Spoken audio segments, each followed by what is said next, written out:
Segunda-feira, 31 de outubro de 2022. Começa agora pela Folha FM 98,3, mais um Folha no Ar. Estamos ao vivo também pelo Face, pelo YouTube e pelo Instagram. Você acompanha esse programa daqui a pouco em podcast. Logo mais tem reprise na Plena TV, enfim, aonde você estiver ou na melhor hora do dia para você. A Folha FM vai estar com o Folha no Ar aí à sua disposição. Sejam todos bem-vindos. São 7h04, terminou o horário eleitoral gratuito, terminou a eleição. Agora vamos à luta, né? Todos nós, um Brasil só, evidentemente que cada um com sua opinião política, cada um com o seu voto, mas vamos voltar à nossa realidade, à nossa luta para seguir em frente. Hoje, o Instituto Nacional de Meteorologia traz tempo bom para Campos, com previsão aí de calor na região. Segue aí a previsão de algumas nuvens também, com 34 graus de máxima, 23 de mínima. Neste momento, faz 26 graus com tempo bom aqui em Campos. Hoje nós vamos conversar com o José Maria Rangel, ele ex-candidato a deputado federal pelo PT e hoje integrante da equipe de transição do governo Lula, eleito ontem com a margem mais apertada da história das eleições após a redemocratização de 1989, a primeira eleição. Lula vence e disputa a presidencial mais acirrada da história do país, é até manchete da Folha de hoje. Eu só vou pedir licença aos nossos ouvintes, telespectadores, pessoal que nos acompanha aí pelas redes sociais, para a gente inverter a dinâmica, porque o Zé Maria já está no Rio, tem agenda hoje em São Paulo, já nessa comissão de transição de governo, né? Ele faz parte da equipe do Lula e vai estar então se não me falha aí a informação, daqui a pouco ele vai confirmar, na pasta de Minas e Energia. É uma transição gigantesca, né? Você imagina, a gente acompanha aqui um pouco da transição no município, já é complicado, imagina no país inteiro. Então, nós vamos direto à conversa com o José Maria Rangel e depois então a gente traz aí as manchetes do jornal Folha da Manhã de hoje, no oferecimento de Proteus, serviços de saúde e medicina ocupacional, qualidade certificada ISO 9001-2015, Unimed Campos, cuidar de você, esse é o plano, laboratórios Plínio Bacelar e Plínio Bacelar Vacina e o apoio de Green Energia Solar. Meu caro José Maria Rangel, bom dia, seja bem-vindo aqui a mais uma edição do nosso programa Folha no Ar. É um prazer renovado sempre recebê-lo. Parabéns pela vitória do presidente Lula. Nós vamos conversar sobre isso a partir de agora. Bom dia, Zé. Bom dia, Nogueira. Bom dia, Beto. Bom dia aí a todos os ouvintes da Folha FM. E é sempre um prazer voltar a conversar com você, principalmente pela nossa amizade de muitos e muitos anos. Sim, de muitos anos e graças a Deus honrado aí sempre, né, com o seu carinho também, com o nosso respeito e admiração. Ô José Maria Rangel, eu só quero trazer uma informação rapidamente, antes de a gente começar a entrevista. A Via Arteres, fizemos contato agora com a Via Arteres, havia publicado aqui em seu canal no Twitter, de que havia um fechamento aqui, uma manifestação fechando a BR-101 no quilômetro 64, aqui na pracinha do Saco, ali na Igreja do Saco, com Alberto Torres, né? E caminhoneiros estavam fazendo ali um protesto agora pela manhã, mas todas as pistas já foram liberadas, né, e o protesto foi colocado para o acostamento. Então, a BR-101 segue com o seu fluxo normal agora pela manhã, após esse início aí de protesto, de manifestação desses caminhoneiros. Meu caro José Maria Rangel, vitória apertada, com um pouco mais de 2 milhões de votos, o Nordeste garantindo aí ao Lula uma das eleições mais importantes para o país, para a democracia nos últimos anos. Um país dividido, né, em seu eleitorado praticamente meio a meio, né, com uma margem muito pequena em toda essa história. Como é que você foi 50,9% dos votos para Lula, 49,1% para o atual presidente Bolsonaro? Como é que você avalia todo esse momento e, sobretudo, essa vitória do Lula? Bom, Nogueira, eu confesso a você que eu esperava, de fato, uma eleição muito acirrada. Eu não me lembro, não sei se você vai se lembrar, é porque a gente regula praticamente a mesma idade. Eu não me lembro de uma eleição onde o governo federal usou tanto o poder da máquina como essa eleição. Não me lembro, né?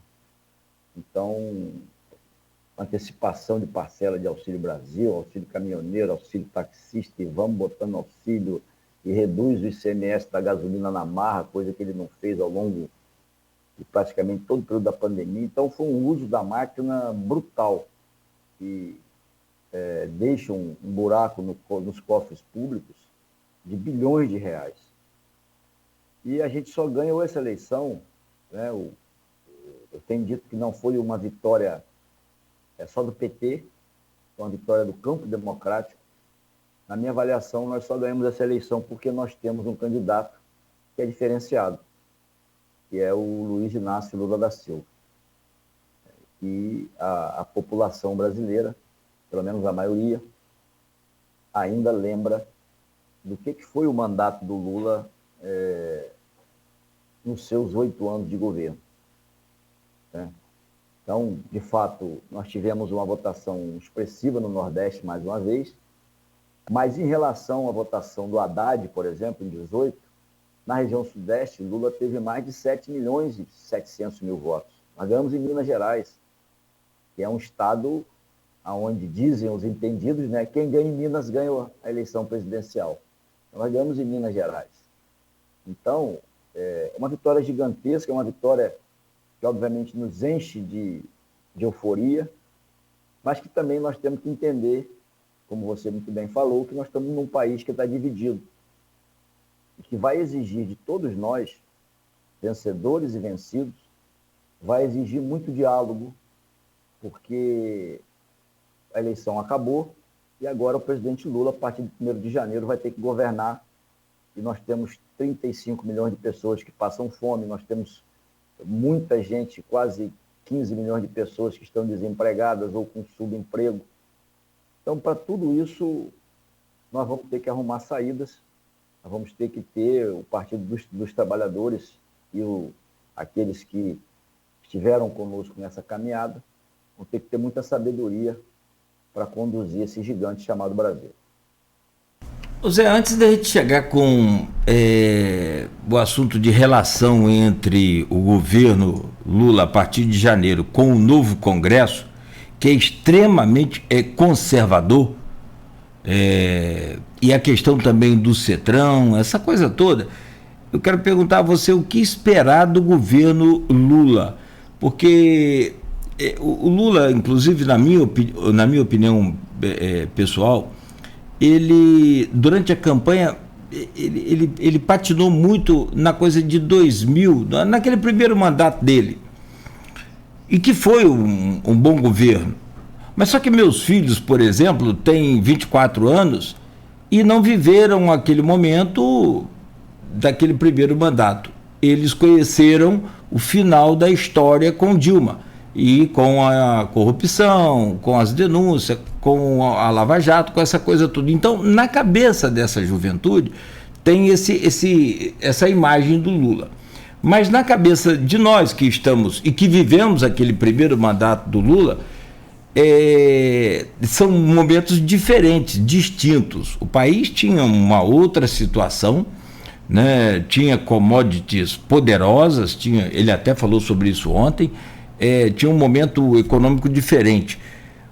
E você acaba de falar agora sobre um país endividado, uma máquina que foi escancaradamente usada, né, para um projeto de reeleição de um presidente. Isso ficou muito claro, e teve até apoio do Congresso e do próprio Supremo Tribunal, né?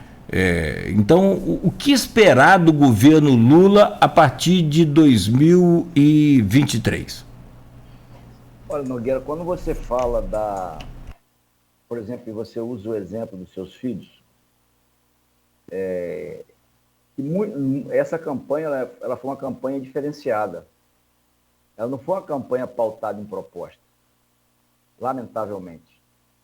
Ela foi uma campanha muito focada nas denúncias.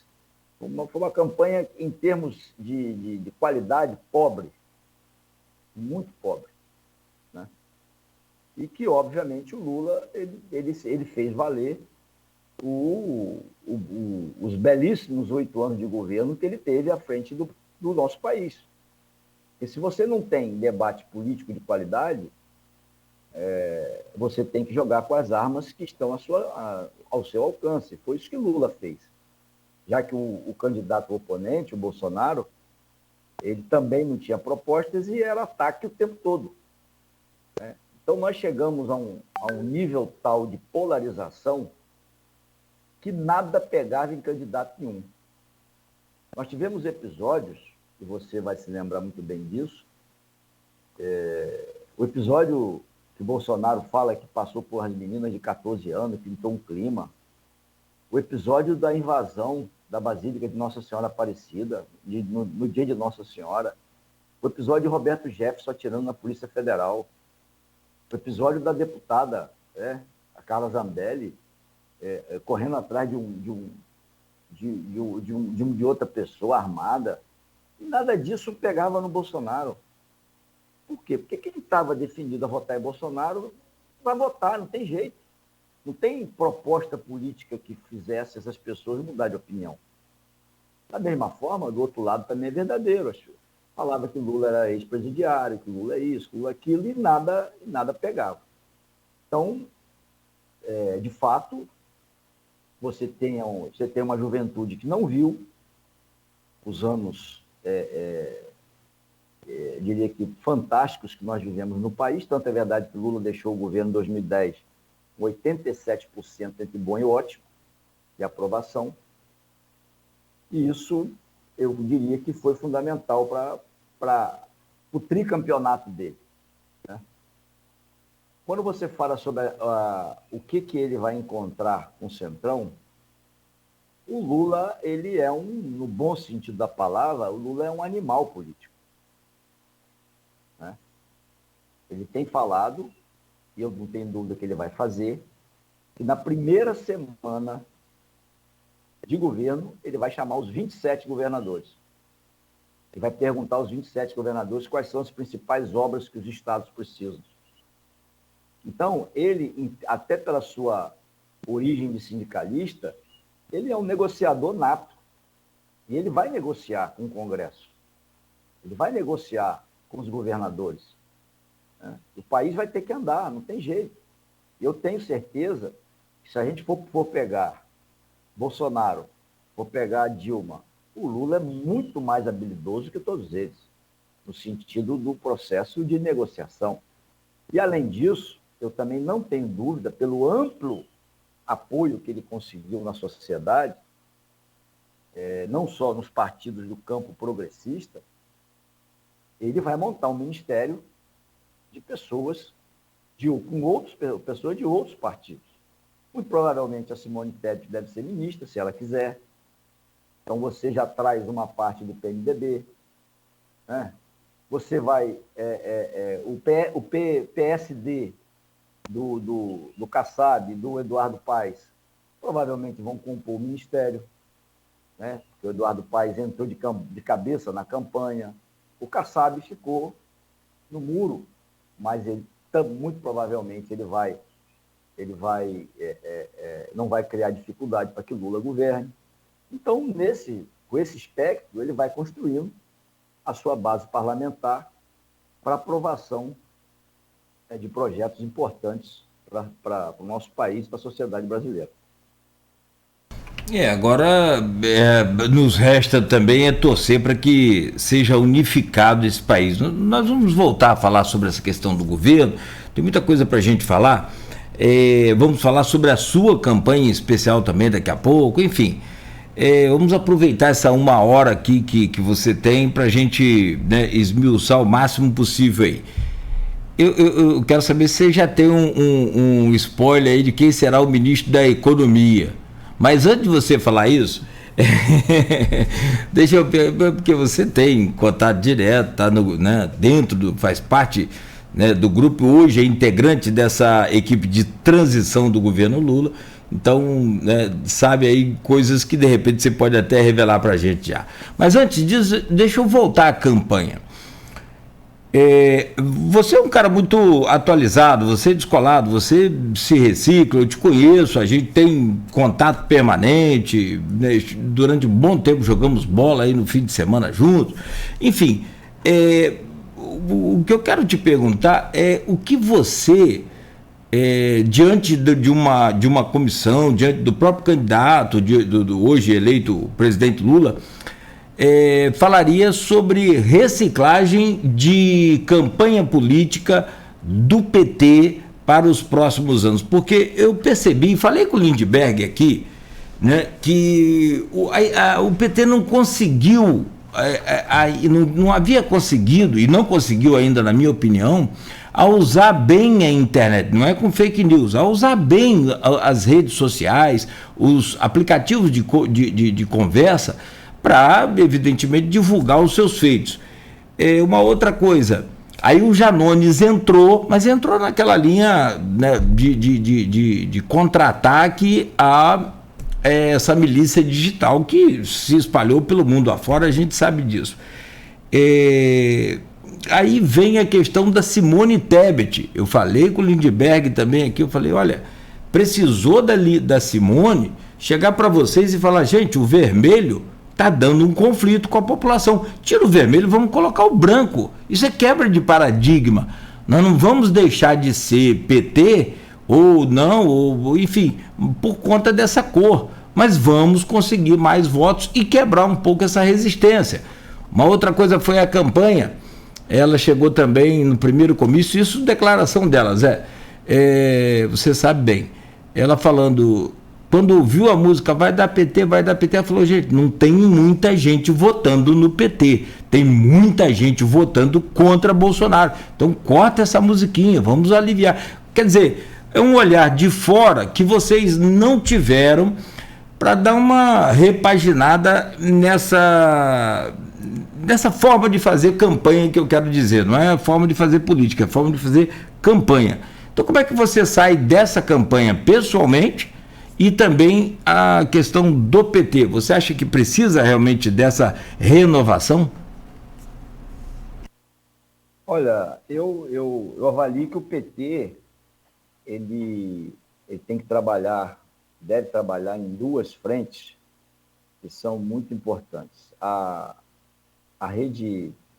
mídia digital é importantíssima. Hoje, todo mundo está com o celular na mão, vendo WhatsApp, vendo blog, vendo tudo. E para notícia séria e também fake news. Então, ali vale de tudo. E para você complementar, então, acho que o PT tem que avançar nisso, né? Quer dizer, foram passados 4 anos da eleição de 18, onde o que decidiu a eleição foram as fake news, né? Acho que a atuação do ministro Alexandre de Moraes, no sentido de combater essas fake news, foi importante. Foi importante para que a gente tivesse um processo que fosse menos contaminado por essas fake news, né? Agora, eu também avalio que o PT ele tem que dialogar mais com a sociedade. Afinal de contas, o nosso partido, nós fomos criados pelo movimento sindical que dialoga, que a sua tarefa principal é dialogar com as bases.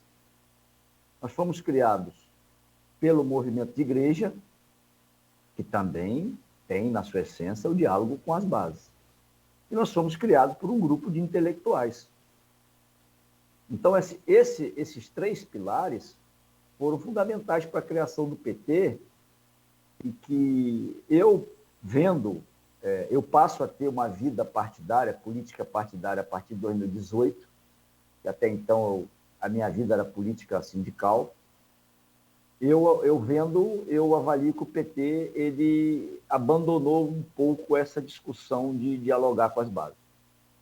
Porque, veja você, o que justifica, Nogueira, por mais que você tenha acesso às redes sociais, o que justifica uma empregada doméstica que teve o seu trabalho reconhecido numa lei da senadora Benedita da Silva, se eu não estou enganado, sancionada pelo presidente Lula, ela não votar no PT? Falta diálogo para chegar para ela e falar que aquele reconhecimento do seu trabalho foi no governo do PT.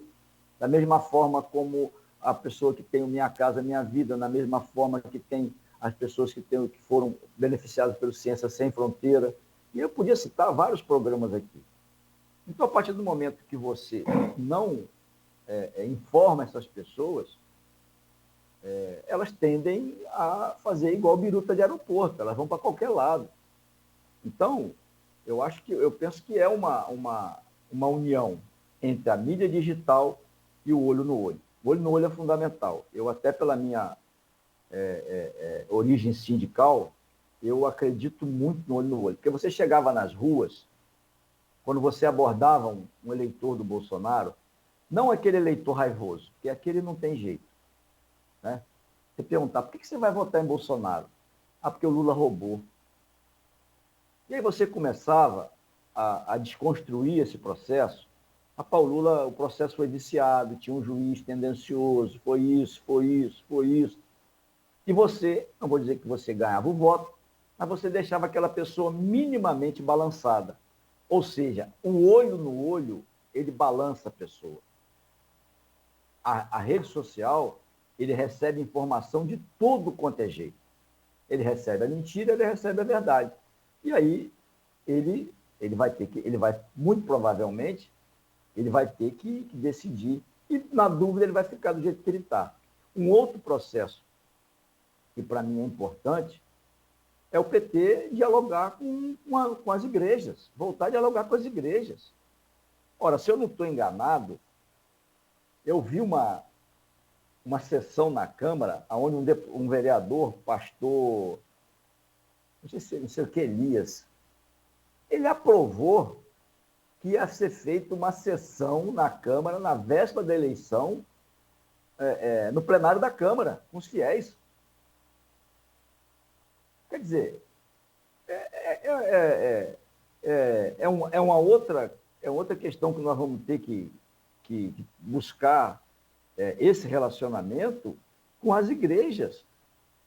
Que, na minha visão, tá, Nogueira? Não quer dizer que eu esteja certo, né? Eu fico aqui pensando, eu sou católico, e não estou falando só das igrejas evangélicas, estou falando da igreja católica também. Eu fico aqui pensando o que leva um padre ou um pastor a falar em Deus e defender Bolsonaro.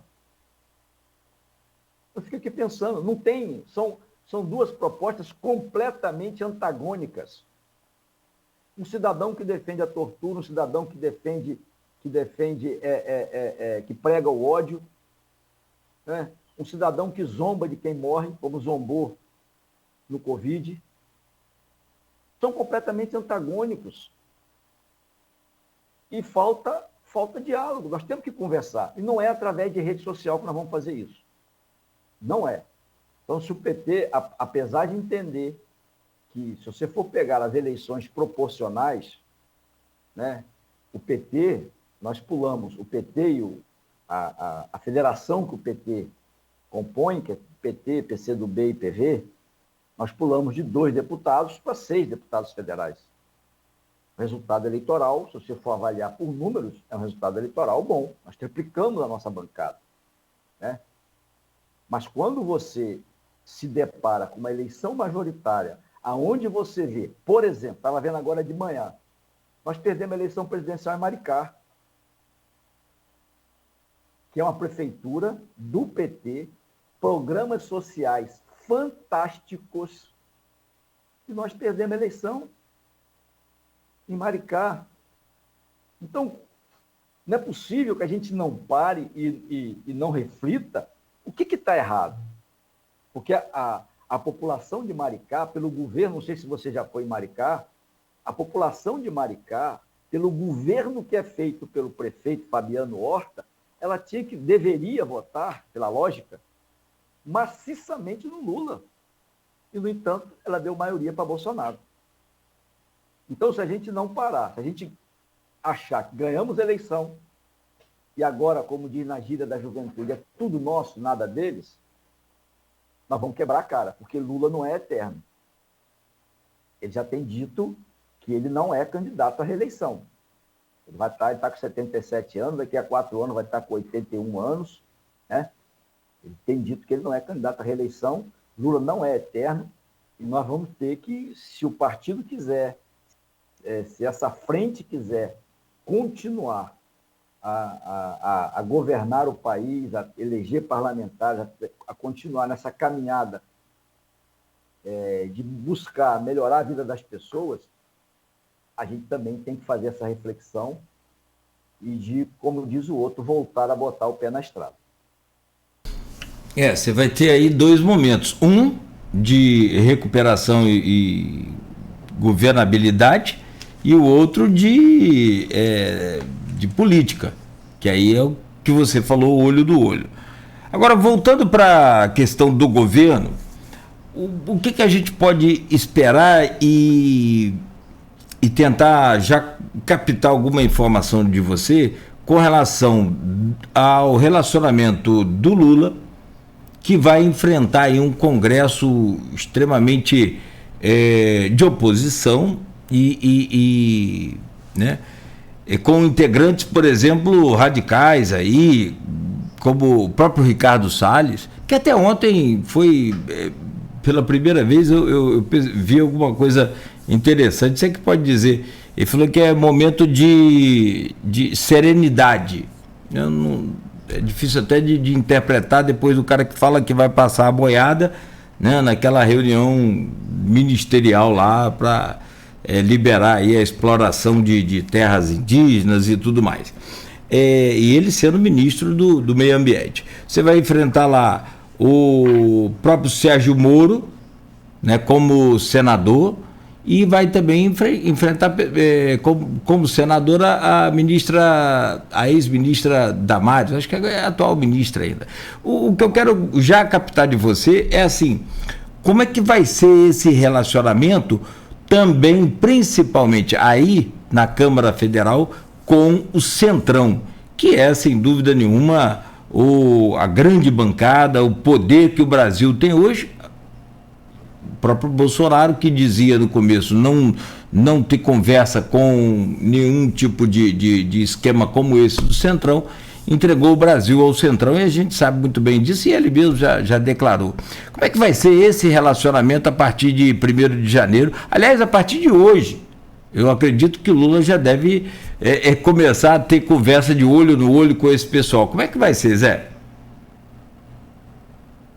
Olha, eu penso que o relacionamento ele vai ser muito baseado em proposições que atendam à população. O político ele sente o calor das ruas, né? Então, hoje você tem uma população que passa fome, né? 33, 35 milhões de pessoas passam fome. O Lula, eu não tenho dúvida que nos 3 primeiros meses de governo, o Lula vai tomar medidas, vai propor medidas para acabar com a fome. E qual parlamentar que vai ficar contra isso? as medidas que venham a ser tomadas, né? Por exemplo, nós vamos ter que tomar medidas para baixar o preço do gás, que influencia diretamente no dia a dia das pessoas. Nós vamos ter que tomar medidas para restabelecer o armazenamento, através da Coab, de alimentos no país, porque hoje o alimento está caro, porque nós não temos mais a Conab para fazer o contrapeso e o suprimento do mercado. Tudo que se produz, vende. Então, nós vamos ter que fazer isso também, né? Nós vamos ter, naquela medida que eu te falei, de chamar os governadores para ver quais são as obras, nós vamos ter que fazer obras, gerar emprego. Então, o parlamentar nenhum vai ficar contra isso. Da mesma forma que eu falava também na época da campanha, o Bolsonaro usou a máquina? Usou. Agora, qual parlamentar do campo progressista ia ficar contra o aumento do auxílio emergencial? Ele não é louco.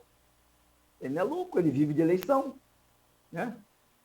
Então, são medidas que vão ter que ser tomadas, e a relação, ela vai ter que ser uma relação que vai ser construída.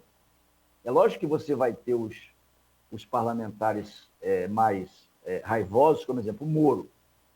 O Moro, ele não é um adversário, o Moro é um inimigo. O Moro é um inimigo, né? O Moro é uma pessoa que eu falava à época da campanha. Eu ainda tenho muita esperança, viu, Nogueira, de ver o Moura preso. Por tudo que ele fez contra o nosso país. Tudo que ele fez. Ele não fez contra Lula só. Ele fez contra o nosso país. Ele colocou um cidadão inocente 580 dias preso. Porque quem teve a curiosidade de olhar a sentença dele, a acusação é a seguinte: fato indeterminado. Não tem fato indeterminado. Ele e o Dallagnol, que fez aquele PowerPoint onde não falava nada. Então, hoje ele está escorado num foro privilegiado, que ele vai ser senador a partir de 1º de janeiro, né? E a partir de 2 de fevereiro, né? Mas não vai ter relação Lula com ele. Não vai ter relação Lula com a Damares. Tá? Porque essas pessoas, aquela maluca lá que saiu correndo com uma arma na mão, a Carla Zambelli, como é que você vai ter relação com uma pessoa translocada?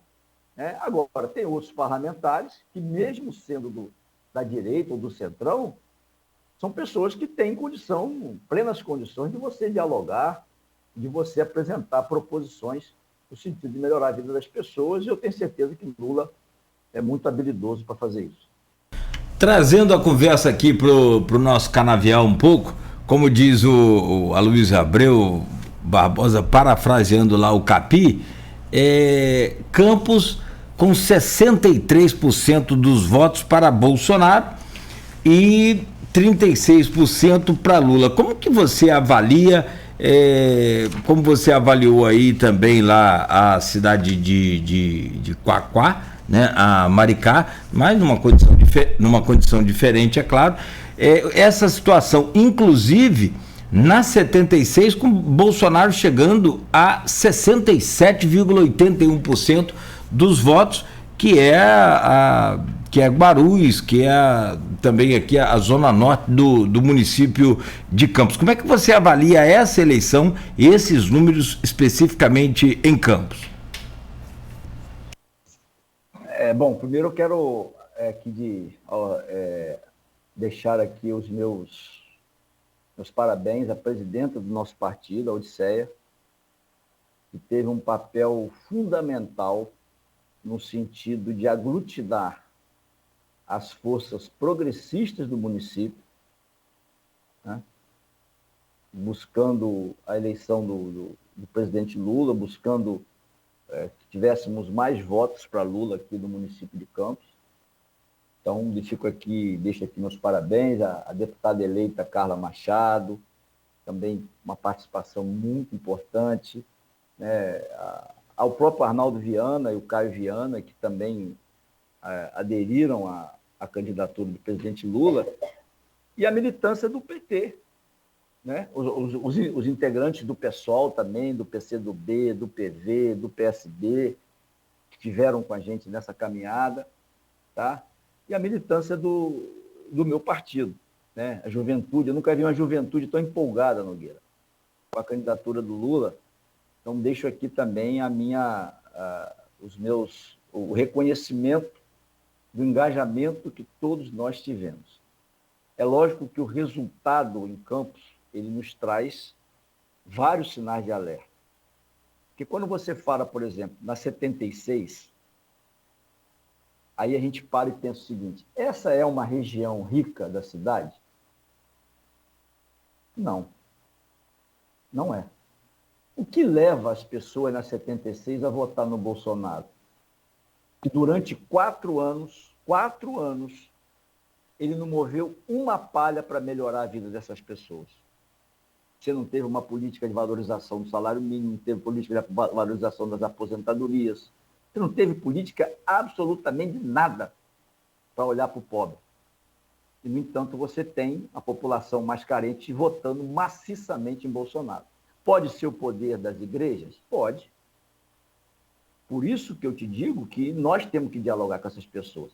Na campanha de 2020, Nogueira, na nossa campanha de vereador, eu estava um domingo em Ururaí. Daqui a pouco eu avisto 2 mulheres com aquela sacolinha de correio entregando um papelzinho nas casas. Era da Igreja Universal. E aí eu perguntei a uma das mulheres que recebeu o jornalzinho, essas pessoas passam aqui frequentemente? Ela falou assim: todo domingo. É esse o trabalho de base que nós vamos ter que fazer. Senão nós vamos continuar assistindo Guarulhos, com toda a pobreza que tem, né, com todo abandono que tem, votar maciçamente em Bolsonaro, por exemplo. É o oprimido votando no opressor. Né? Então, é isso que nós estamos falando. E isso a gente só resolve com trabalho de base. Campos, quando você vai para a Baixada, e eu vou te dar 2 exemplos, vou te dar um exemplo, né?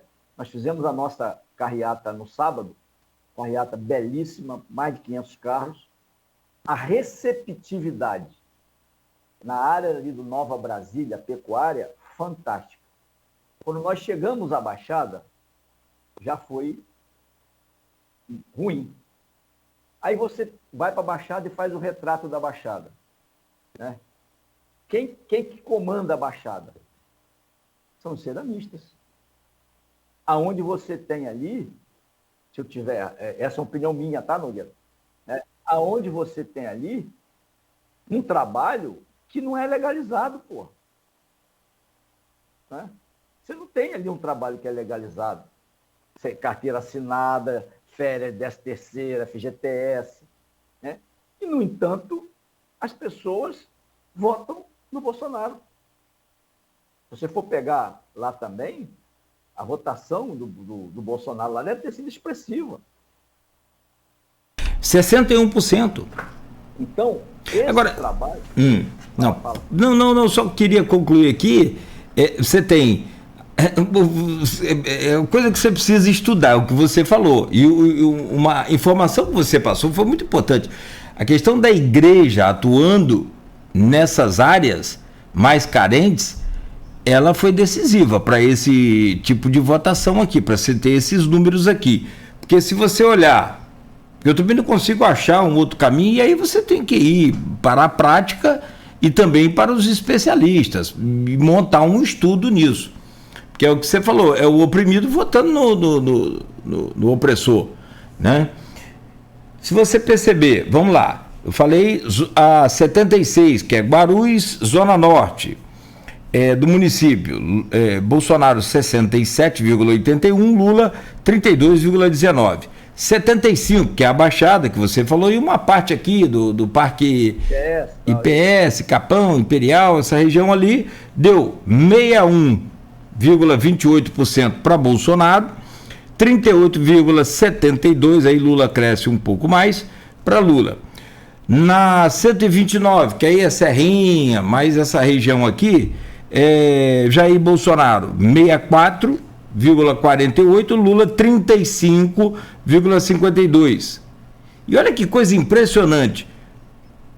Zona Sul da capital, vamos lá, Centro, Pedra, Jair Bolsonaro, cai o índice dele aqui. Ao contrário de toda a situação. É interessante esse estudo aí, Zé Maria. Bolsonaro tem 59,71%, Lula tem 40% na Pedra. Não era lógica Lula ter mais votos, por exemplo, em Guarulhos? Então, a coisa está toda invertida. O tabuleiro foi todo desarrumado. É preciso, na ótica do PT, e aí eu olho com você falando, rearrumar esse tabuleiro aí, que não vai ser fácil, Zé Maria. Mas a sua lógica, quando você pega e faz essa avaliação, é bastante interessante, realmente. Só que, por exemplo, na eleição de 2020 para vereador, né, que eu concorri, eu fui o vereador mais votado na 98. Porque ali na 98 você tem muitas pessoas intelectuais, professores universitários, você tem trabalhadores da Petrobras, de outras, que residem na 98 e que votam ali. Né? Você tem empresário? Tem muito também. Né? Então, mas concordo com você, quer dizer, Guarulhos era para dar uma votação expressiva ao presidente Lula. Isso a gente tem que... Porque muitas das vezes, Nogueira, isso nos falta a nós, trabalhadores, a visão classista. É saber qual é o seu lado nessa história. Tem um amigo meu ontem que estava vindo, ele veio do Rio para Campos para votar, ele foi pegar o carro na locadora, aí perguntou ao rapaz que estava entregando o carro, perguntou ao rapaz assim, e aí, vai votar em quem? Aí disse, rapaz, eu estou em dúvida ainda, não sei. Quando o cara fala que está em dúvida, é porque está tendendo a votar em Bolsonaro, né? Estou em dúvida, não sei o quê. Aí ele virou para o cara e falou assim, me diz uma coisa, o seu patrão vai votar em quem? Vai votar em Bolsonaro. Pô, amigo, então a sua opção, é lógico que tem que ir contra ele. Porque se o patrão vai votar em Bolsonaro, você tem que votar no outro. Porque se é bom para ele, não pode ser bom para você. Foi o que ele falou. Não estou dizendo que essa tenha que ser uma verdade absoluta. Agora, capital e trabalho, a gente está em conflito o tempo todo. O tempo todo nós estamos conflitando. Se você vê, a gente assistiu isso aí em Campos, né? O grande empresariado estava com o Bolsonaro. Olha, vou falar aqui, não vou dizer o nome do santo, né? Eu, no final do ano passado, eu coloquei, você deve ter visto um outdoor meu com Lula, né? Desejando feliz ano novo, aquela coisa toda. E tinha um outdoor que estava colocado, a empresa que locou o outdoor, né, estava colocado no espaço de um grande empresário em Campos. Ele chegou e mandou tirar. Não quero esse outdoor de Lula aqui. O mesmo empresário que expulsou as pessoas da churrascaria dele, que estava com adesivo de Lula. Então, esse ódio de classe é algo que nós vamos ter que combater. Por isso que ontem, naquela euforia que nós estávamos pela eleição de Lula, porque só sabe o que nós passamos quem passou. Quem lutou contra o golpe, quem lutou pela eleição do Haddad, né? E agora quem lutou e saímos vitoriosos na eleição de Lula. Foi muito duro enfrentar o golpe, né? Foi muito duro a gente passar pelas ruas, principalmente nós que somos funcionários da Petrobras, e ser acusado de ladrão. Ser perguntado se a gente estava levando alguma coisa na Lava Jato. Foram anos e anos. Então, ontem nós extravasamos o que nós estávamos sentindo. E aí, naquele momento de você extravasar, as pessoas vão fazer uma carreata, não sei o quê. Calma. Isso, calma, bota a bola no chão. O momento não é de provocação. Nós assistimos no sábado, todos nós, estarrecidos, né, ao episódio trágico na Pilinca, onde morreram 2 pessoas, se eu não estou enganado. Então, literalmente, nós temos que nos desarmar. desarmar em espírito e desarmar em armas mesmo. Porque não é possível que o ser humano continue tão insensível. Quer dizer, 2 pessoas são assassinadas na Pelinca e a festa continuou. Então, a vida humana, ela está valendo muito pouco para algumas pessoas. Então, não é momento de provocar. É lógico que a minha emoção, ela me diz que eu devo ir com adesivo do Lula para qualquer lugar, entrar com a camisa do PT, mas a minha razão talvez não leve a isso. Porque, da mesma forma que eu posso ter pessoas que votaram no candidato Bolsonaro, que entendam que o processo democrático ele se faz assim, você pode ter pessoas que acham que aquilo ali é uma provocação e vão querer partir para a violência, como, aliás, é uma prática do bolsonarismo. Nós fizemos, Nogueira, vários bandeiraços na cidade de Campos, e assim eu fiquei impressionado com o espírito raivoso do bolsonarismo. Porque se Zé Maria, se eu passar, já passei aqui perto da minha casa, no IPS, as pessoas adeptas ao Bolsonaro estavam fazendo ali um adesivaço. Faz parte da democracia, porra. Eu tenho que entender isso, cara. Aí vieram me oferecer. Eu falei assim, não, amigo, obrigado, eu voto em Lula. Pronto. Eu não posso xingar ele. Não é razoável fazer isso. Agora, o outro lado, não. O outro lado, não na sua totalidade, mas várias pessoas, eles passavam e xingavam, chamavam as mulheres que estavam bandeirando de prostitutas. Né? A minha irmã teve uma bandeira arrancada da mão dela. Isso saiu nas redes sociais. Entendeu? Então, são comportamentos que, nesse momento, e aí volto a dizer, nós temos que nos desarmar. Os dois lados. Os dois lados entender que a eleição acabou. Né? Eu espero mesmo que o presidente Bolsonaro ele venha a público reconhecer o resultado da eleição, ele venha a público acalmar o seu eleitorado, que a partir do momento que ele reconhece, ele acalma a parcela do eleitorado dele, porque se ele vier a público com um discurso que coloque em dúvida o resultado eleitoral, eu não sei para onde que esse país pode ir. Porque nós estamos falando de um país que votaram, se eu não me engano, 115 milhões de pessoas. Se eu não estou enganado, Total passou um pouco mais de comparecimento às urnas. Tem aqui no jornal Folha da Manhã, comparecimento... só para fechar, comparecimento de 124 milhões. Então, 124 milhões. Nós estamos falando de 2 milhões de votos de diferença. É um país que amanhece a segunda-feira extremamente dividido. E que se a gente não tiver habilidade para conduzir esse processo através do diálogo, a gente pode ter um episódio como foi o Capitólio nos Estados Unidos, né? E que não foi um bom exemplo na maior democracia que o mundo tem. Não foi um bom exemplo. Talvez por isso que o presidente Biden tenha se apressado a parabenizar o presidente Lula. Talvez por isso que o Arthur Lira também tenha colocado água na fervura, reconhecido o resultado. Então, o Arthur Lira, que foi o grande operador desse uso da máquina pelo Bolsonaro. Quando ele vem a público reconhecer o resultado, é sinal de que eles querem, na minha visão, né, eles querem, Bolsonaro, baixa a bola. Seria razoável que o Bolsonaro ontem fizesse um pronunciamento. Olha, como, aliás, todo candidato civilizado faz, né? O Fernando Haddad ligou para o Tarcísio, reconhecendo a derrota, parabenizando o Tarcísio pela vitória e se colocando à disposição do Tarcísio para aquilo que ele precisar. E teve a reciprocidade. O Tarcísio também fez um movimento de reconhecimento do Lula. Né? Então, a política, ela tem dessas coisas.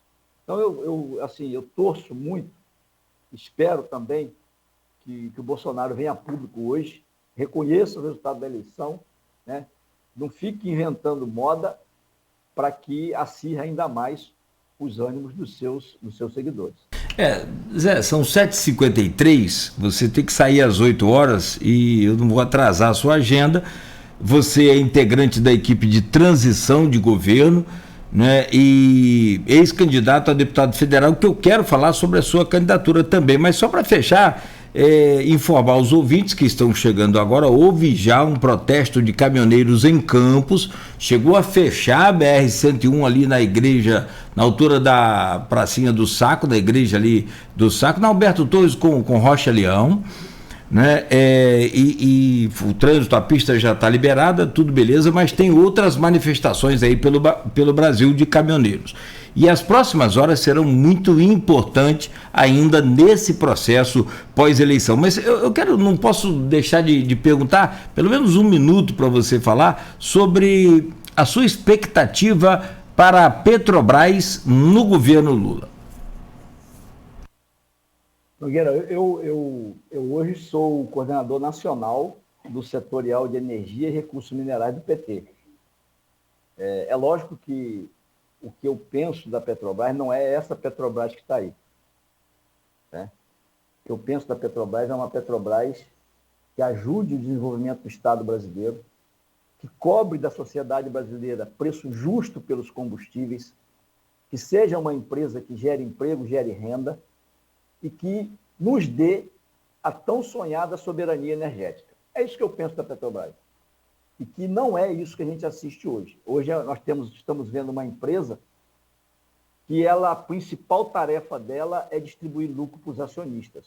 Eu não posso aceitar, como qualquer cidadão, eu não posso aceitar que a minha empresa ela distribua 100 bilhões de reais para os acionistas, mesmo reconhecendo que os acionistas são aqueles que botam dinheiro na companhia também, mas eu não posso aceitar que ela distribua 100 bilhões de reais para os acionistas e cobre o botijão de gás a R$150.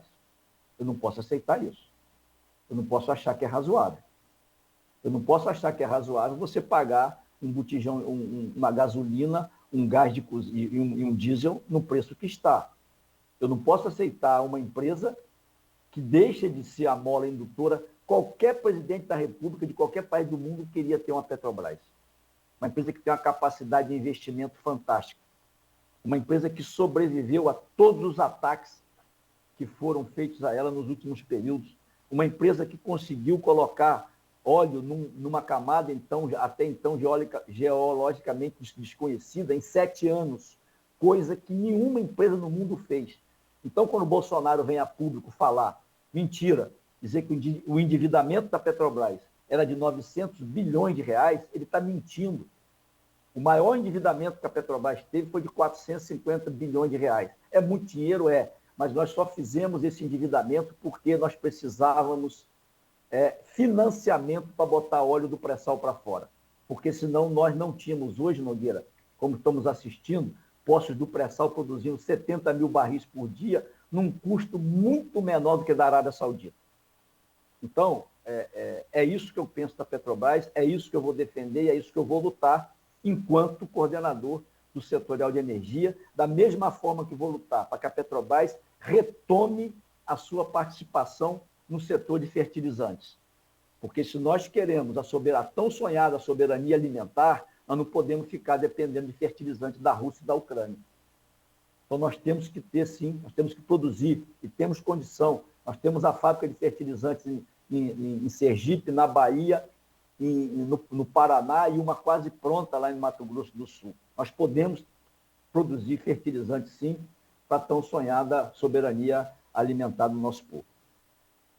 Zé, para a gente caminhar para o fechamento, como é que você avalia a sua eleição? Você teve 25.589 votos no total como candidato a deputado estadual, sendo que em Campos você teve 7.767 votos. Como é que você avalia esses números? Olha, se a gente for pegar e fazer um comparativo em relação à eleição de 18, né? A gente teve um acréscimo na votação de algo em torno de 25%. É lógico que eu esperava ter uma votação um pouco maior, né? A gente cresceu de votação em Campos, crescemos de votação em Macaé, por exemplo, e no Rio de Janeiro a gente praticamente ficou igual. Então eu esperava também ter um aumento de votação no Rio de Janeiro, que infelizmente não aconteceu por vários motivos, né? Mas eu me sinto assim satisfeito. Agradeço a todos aqueles que votaram no nosso projeto. Eu sempre digo que a nossa eleição representava o reencontro do partido com as bases sociais, até pela nossa origem sindical, né? Então, ela representava, mas, no geral, acho que o partido fez uma bela campanha. Nós temos aí a Carla Machado, que foi eleita na nossa região, nós temos a Marina Santos, do MST, a primeira mulher do Movimento Sem Terra eleita no nosso estado, nós temos a Érica Takimoto, uma professora também, né? Então, eu avalio que foi uma campanha que o PT conseguiu dar um salto de qualidade, e eu estou satisfeito, né? Óbvio que queria ser eleito, mas a gente pode contribuir na política de outras formas que não exercendo um mandato parlamentar. Tem uma mensagem aqui do Almir Júnior, secretário de Agricultura de Campos. Ele diz aqui: realmente o que aconteceu sábado na Pelinca é inacreditável. A frieza dos humanos após a morte trágica de outros. De fato, o que você falou. E o Maurício Batista, que é flamenguista, que eu nunca vi de onde sai tanto flamenguista também. Os caras ganham um título por semana, Zé. Não ia nem falar de negócio de futebol, porque você está feliz aí. Beto, Zé tá rindo à toa. Nossa, pelo amor de Deus, é Beto, é Aloysio, é Arnaldo, todo mundo é flamenguista, gente. Mas os caras são bons, né? Os caras ganham um título por semana que a gente não ganha na vida, né? Mas diz aqui o Maurício: Zé Maria, Bolsonaro vai sair, mas o bolsonarismo continua? Qual a sua análise? Para fechar aí. Continua da mesma forma como o lulismo continuou, como o brizolismo continuou. Vai continuar. Agora a gente tem, acho que assim, desde que o embate político ele seja respeitoso, ele seja no campo democrático, eu não vejo problema nenhum.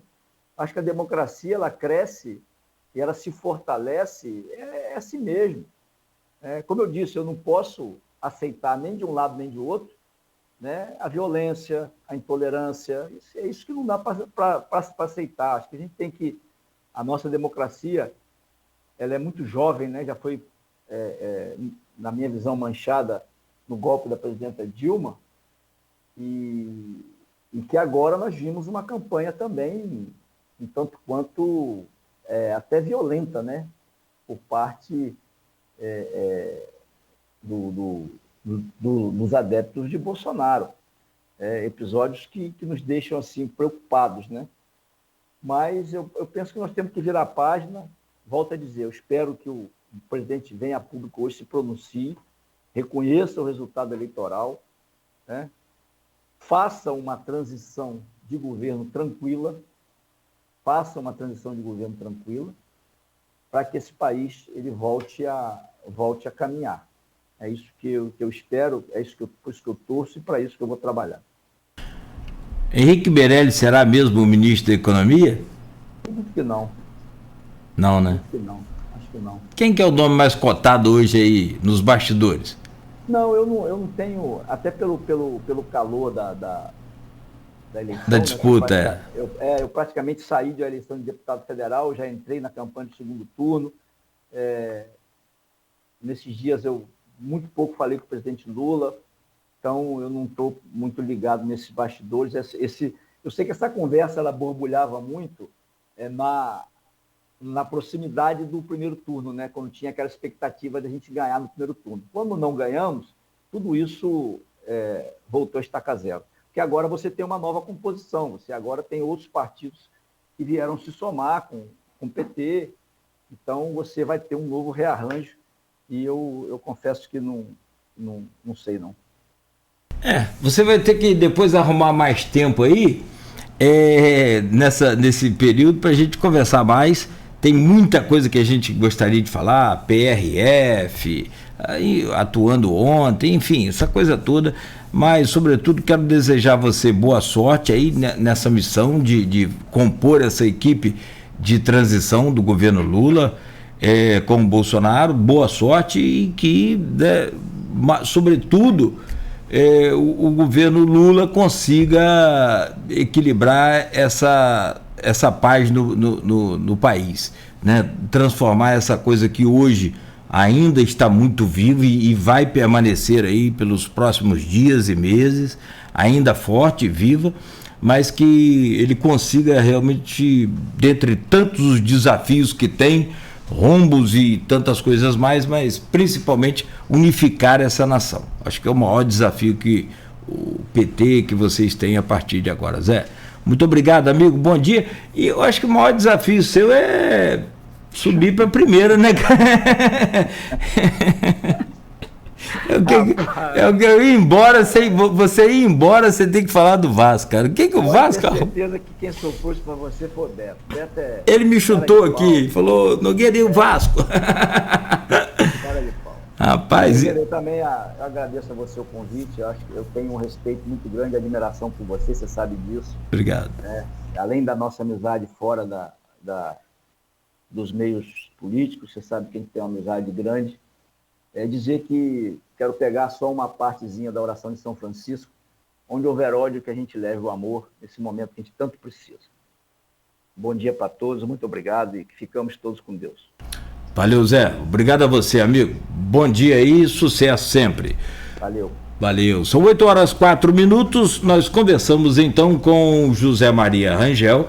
Ele foi candidato a deputado federal pelo PT.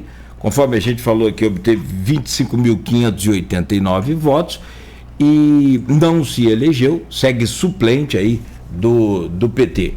E hoje faz parte da equipe de transição do governo Lula e a caminho de uma reunião hoje já em São Paulo com a equipe de Minas e Energia, que é o setor específico do José Maria Rangel, onde está exatamente a Petrobras. Então, né, que ele tenha êxito aí, sucesso, porque se tiver sucesso no governo do Bolsonaro, é sucesso nosso. Se tiver sucesso do governo do Lula, é sucesso nosso, da população. É isso que a gente precisa e agora é caminhar e trabalhar.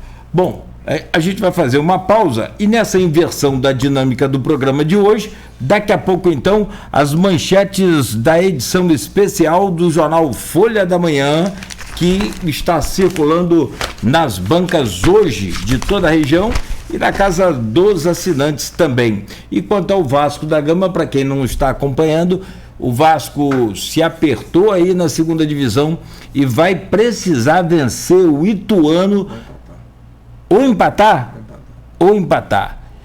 Eu dei uma dica, mas a próxima rodada vai ser quando? Quarta ou terça-feira? Final de semana, ainda tem uma semana então. Minha nossa mãe. Eu dei uma dica aí aos vascaínos, ao Zé Maria, eu falei, contrata o advogado do Fluminense, meu filho. Resolve rapidamente seu problema, traz aí a primeira divisão de volta em 3 dias. Não tem? Enfim, brincadeiras à parte, o Vasco tem sim essa missão de tentar voltar para o lugar de onde nunca saiu e é contra a equipe do Ituano. E segunda divisão... Nunca saiu não, já saiu. Foi para a segunda. Não deveria ter saído, né? Nunca deveria ter saído da primeira divisão. O Vasco é time grande. Então, enfrentar o Ituano numa decisão, os caras colocam a vida em jogo. Você imagina o resto. Como que não vai ser? É decisão, como diria lá no interior, decisão bruta, né? Real. Então vamos ao intervalo comercial.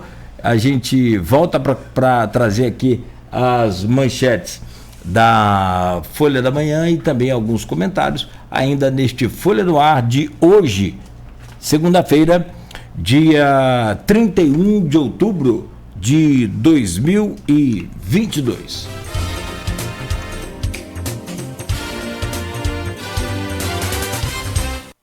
O que é fazer parte da história. Existem eventos que marcam o tempo. A descoberta e controle do fogo, o desenvolvimento da escrita, a criação do primeiro antibiótico. Tudo isso estará para sempre na história. Agora, a Santa Casa de Campos está prestes a fazer história. Com uma gestão focada na eficiência e nas pessoas, estamos conseguindo alcançar patamares nunca antes visitados.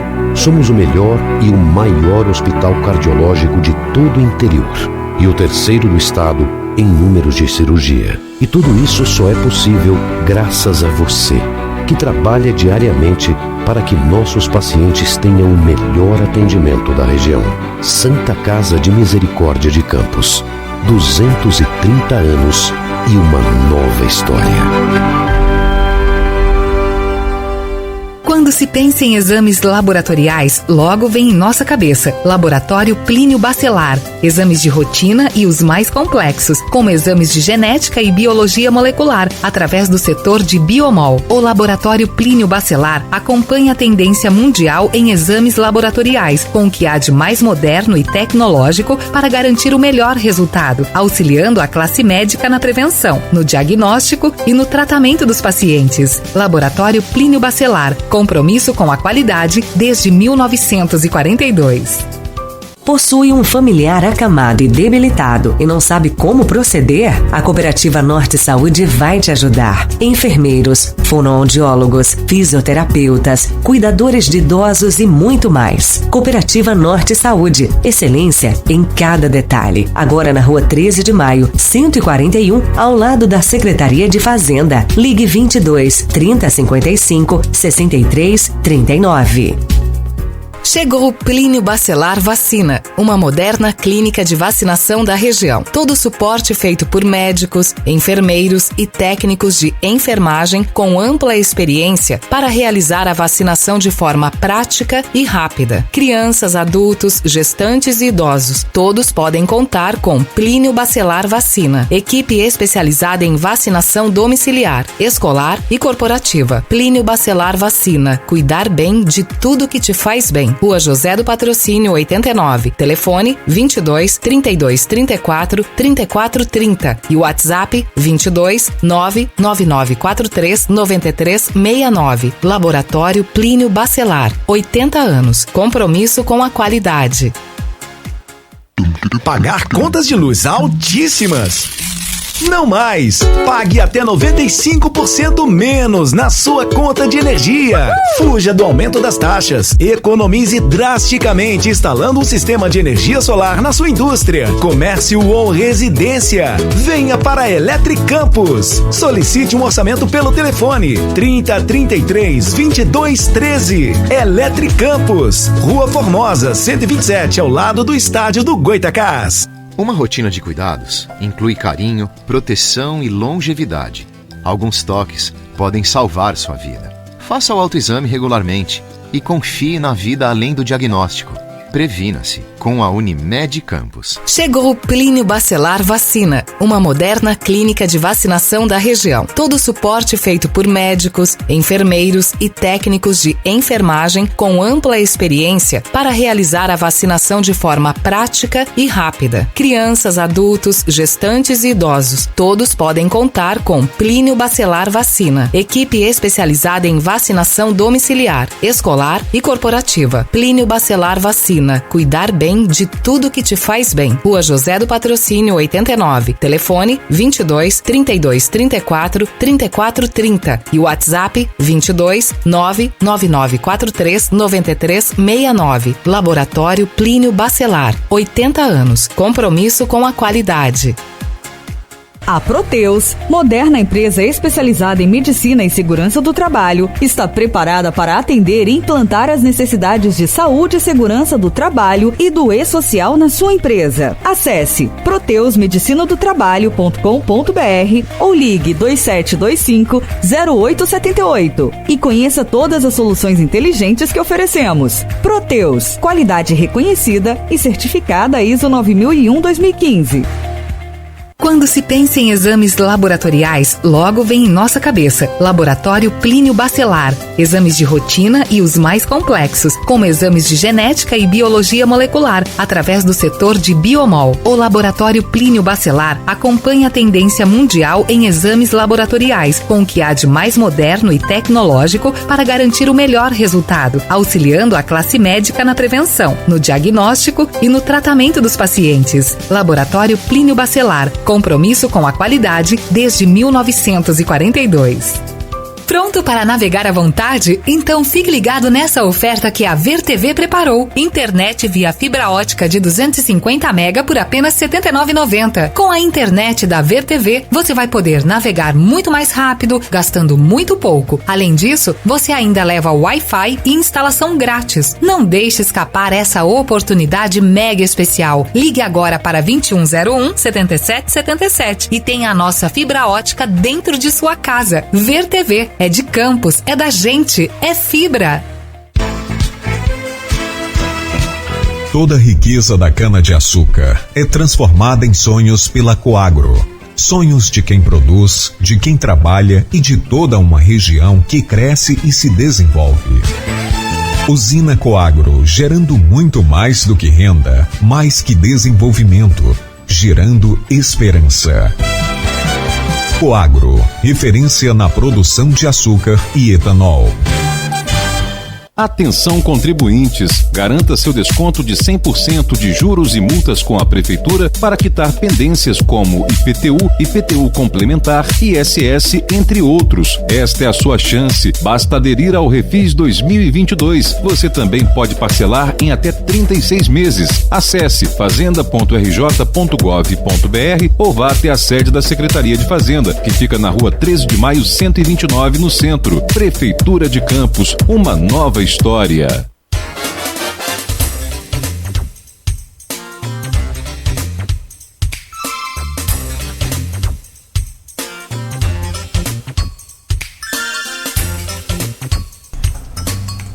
Agora 8 horas 15 minutos em Campos, de volta com o Folha no Ar, ao vivo aqui pela Folha FM 98,3. Estamos ao vivo também no Face, no YouTube e no Instagram. Daqui a pouco você pode acompanhar este programa pelos aplicativos de podcast, por todas as plataformas aí de podcast.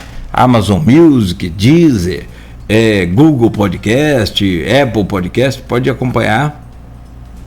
Também pelo Spotify, claro.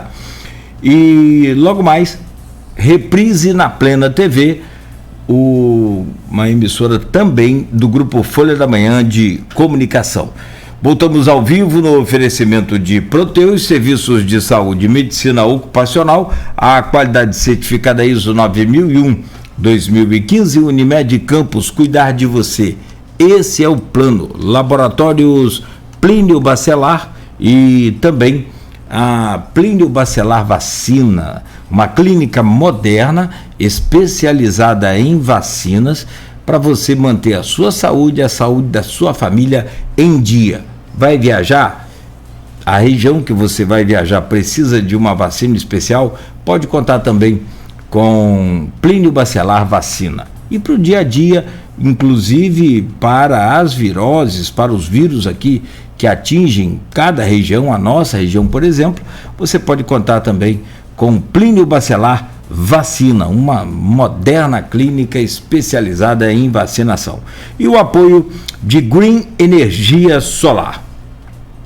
Bom, nós já conversamos aqui neste programa de hoje com o José Maria Rangel, ex-candidato a deputado federal pelo PT, no estado do Rio de Janeiro, e hoje integrante da equipe de transição do governo Lula, já com início de reunião, né, de pauta já a partir de hoje em São Paulo. Então ele saiu um pouco mais cedo. O José Maria Rangel teve aqui no estado do Rio 25.589 votos, em Campos 7.767 votos, e conversou ao vivo aqui conosco neste programa de hoje. E hoje que tem o jornal Folha da Manhã nas bancas, trazendo aqui na sua capa, manchete principal, só para você que está nos acompanhando aí, olha, manchete do jornal Folha da Manhã de hoje: Lula vence disputa presidencial mais acirrada da história do país. Petista teve 50,09% dos votos ante 49,1% do atual presidente. Na região, Bolsonaro foi mais votado em 16 dos 22 municípios, das 22 cidades. Nós vamos conferir daqui a pouco. Tarcísio de Freitas ganha em São Paulo e Casagrande é reeleito no Espírito Santo. Aliás, dos governadores agora, né, fechado aí com o segundo turno, os 27, inclusive 26 mais o Distrito Federal, nós temos 27 governadores, sendo que 11 deles estão com Lula e 16 com, né, o antigo, com o presidente Bolsonaro. Então, placar aí de governadores, né, do país, como o Zé Maria falou, a possibilidade, é claro, de reunião com todos os governadores aí nos próximos dias, assim que assumir também o seu governo, né, conforme o Zé Maria falou aqui. Bom, no jornal Folha da Manhã ainda você confere aqui na capa: Campos, apesar da vantagem para Bolsonaro na cidade, a festa foi dos eleitores de Lula. No Rio de Janeiro, militantes petistas se reuniram para a comemoração na Cinelândia. E ainda no país, você tem aqui no jornal Folha da Manhã de hoje, seguinte votação por estado, já na capa do jornal Folha da Manhã, onde Lula, com 50,9% dos votos, somou 60.284.640 votos. E o Jair Bolsonaro, do PL, com 49,1%, somou 58.155.292 votos. Em Minas Gerais, e aí eu faço uma análise aqui da minha forma de entender essas eleições. Dizem que quem ganha em Minas leva, né? Em Amazonas também, e mais uma vez, né, seguiu-se a escrita aí, repetindo: Lula venceu em Minas por uma margem apertada, mas venceu, e no Amazonas uma margem um pouco mais folgada, e levou também a eleição. Então lá ele ganhou, por exemplo, com 51,10% no Amazonas contra 48,9% do Bolsonaro. Em Minas, o Bolsonaro teve 41,96%. Não, deixa eu voltar aqui, peraí. Em Minas, Lula teve, eu estava olhando aqui, é Rio, tá? Deixa eu voltar aqui para a capa aqui do jornal Folha da Manhã, que está com a informação correta. Lula do PT, 50,21%, Bolsonaro do PL, 49,79%. Você tem aqui uma margem muito pequena também em Minas Gerais. E aí, fazendo uma conta aqui rápida com relação à eleição 2022-2018, eu tenho certeza que Bolsonaro perdeu mais a eleição no Sudeste, esse triângulo das Bermudas que se transformou o Sudeste em termos, até porque é o maior colégio eleitoral do país, né? Você tem o Espírito Santo, São Paulo e Minas, né? Com os três, e Rio de Janeiro, claro, com os 4 maiores estados em número de eleitores. Então você forma uma macro-região aí em número de eleitores. Apesar de ter vencido em 3 estados, como São Paulo, como Rio de Janeiro e como o Espírito Santo, por exemplo, e só perdeu por uma margem muito pequena nas Minas Gerais, o Bolsonaro perdeu mais a eleição na região Sudeste do que no próprio Nordeste. É claro que é evidente que no Nordeste o Lula ganhou com uma vantagem expressiva. Foi fundamental, importantíssimo. Mas analisa bem comigo aqui alguns números só para que você tenha uma ideia. De 2018 para 2022 é onde está o pulo do gato dessa eleição que deu a vitória a Lula. Vamos lá, vamos aos números de Bolsonaro em 2018. Em São Paulo, 2018, Bolsonaro teve, deixa eu anotar aqui, 68% dos votos em São Paulo, ok?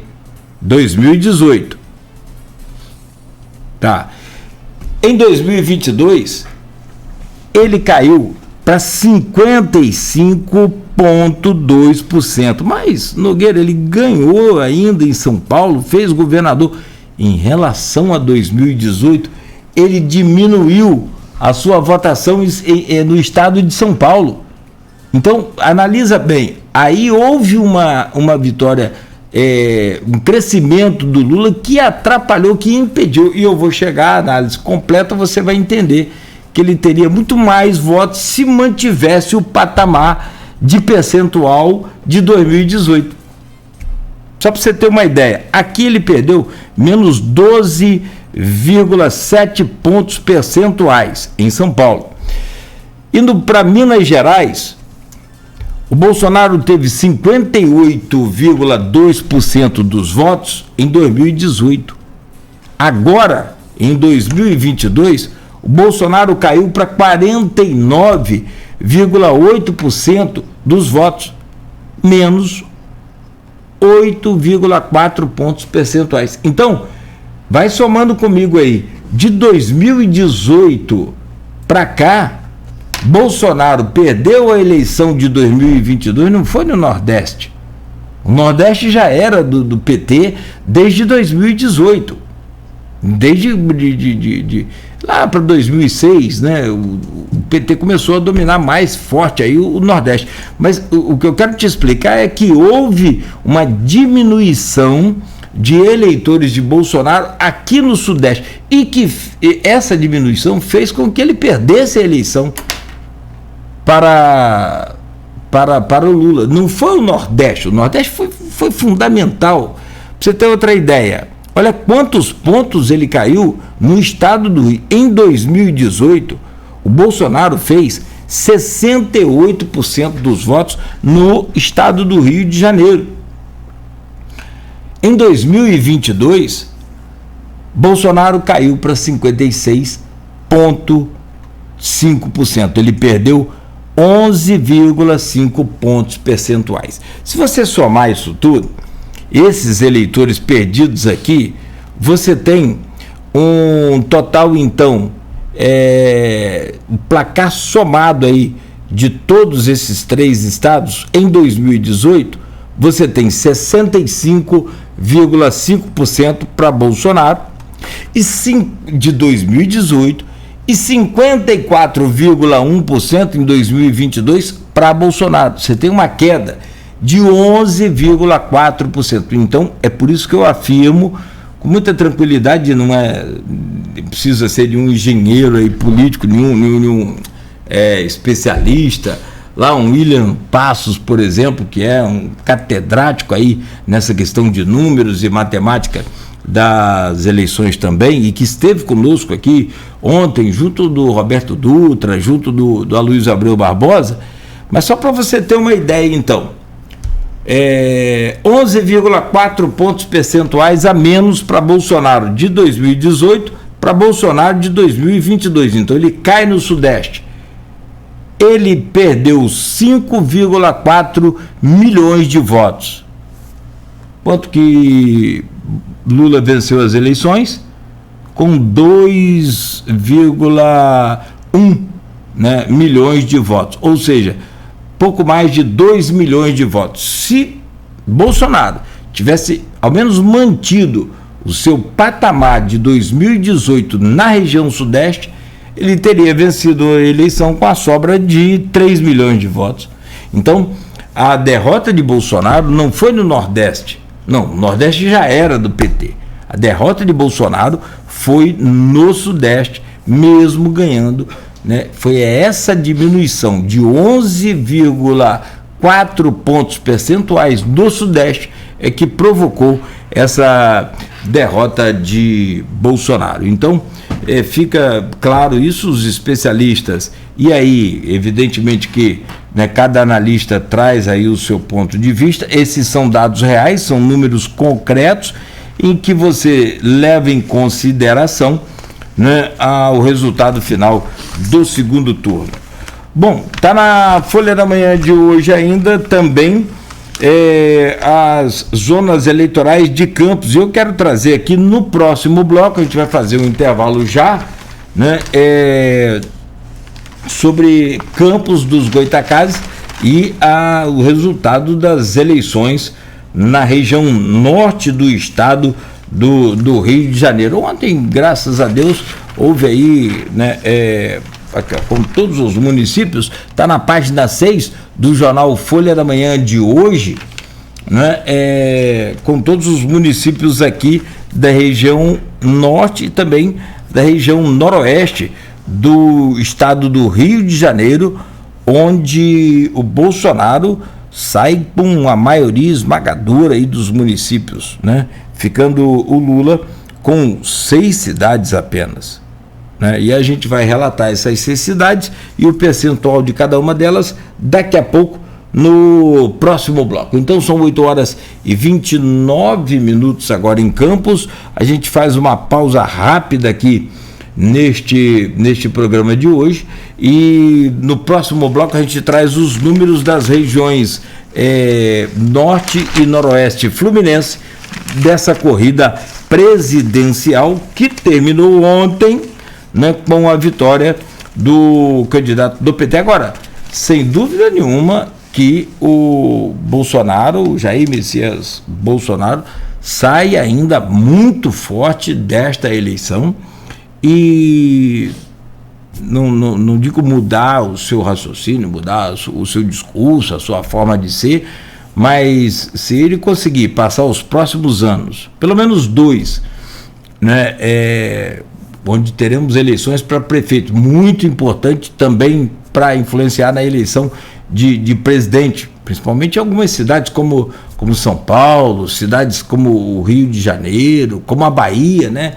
A própria Salvador, Salvador, que são cidades gigantes em número de eleitores, mantendo aí o seu trabalho, o seu grupo coeso, unido, né? 2 anos passam rápido e daqui a pouco você já tem, né, mais 2 e aí fecha para nova eleição para presidente. Mas, né, e no meio do caminho ainda tem o governo do Lula que pode lograr bom êxito ou não.